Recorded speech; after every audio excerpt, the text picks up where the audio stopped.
नोंदणी, नूतनीकरण आणि विविध शासकीय योजनांच्या लाभासाठी होत असलेल्या विलंबाविरोधात आज कोल्हापुरात हजारो बांधकाम कामगार रस्त्यावर उतरले. लालबावटा बांधकाम कामगार संघटनेच्या वतीनं काढण्यात आलेल्या या भव्य मोर्चानं प्रशासनाचं लक्ष वेधून घेतलं. शहरातील दसरा चौकातून मोर्चाला सुरुवात झाली. आईसाहेब महाराज पुतळा, Ford corner, Naik and Naik company, Rajaram Maharaj पुतळा आणि गोकुळ हॉटेल मार्गे मार्गक्रमण करत मोर्चा सहाय्यक कामगार आयुक्त कार्यालयावर धडकला. या ठिकाणी मोर्चात सभेत रूपांतर झालं. सहाय्यक कामगार आयुक्त विशाल घोडके यांनी कामगारांचं निवेदन स्वीकारलं. राज्यातील इमारत व इतर बांधकाम कामगार कल्याणकारी मंडळामार्फत विविध योजना राबवल्या जात असल्या तरी त्यांचा प्रत्यक्ष लाभ कामगारांपर्यंत पोहोचत नसल्याचा आरोप यावेळी करण्यात आला. नोंदणी व नूतनीकरणासाठी 6 महिने प्रतीक्षा करावी लागत असल्याचं कामगारांनी सांगितलं.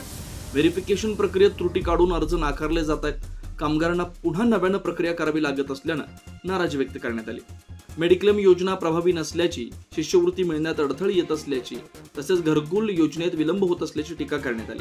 मंजूर घरकुलाचा शेवट सप्ताह वेळेत मिळत नसल्याचा मुद्दा मांडण्यात आला. ठम दिल्यानंतर पेटी भांडी तात्काळ मिळतात, मग नोंदणी व अर्ज मंजुरी त्याच दिवशी का होत नाही, असा सवाल जिल्हाध्यक्ष कॉम्रेड भरमा कांबळे आणि सचिव कॉम्रेड शिवाजी मगदुम यांनी उपस्थित केला.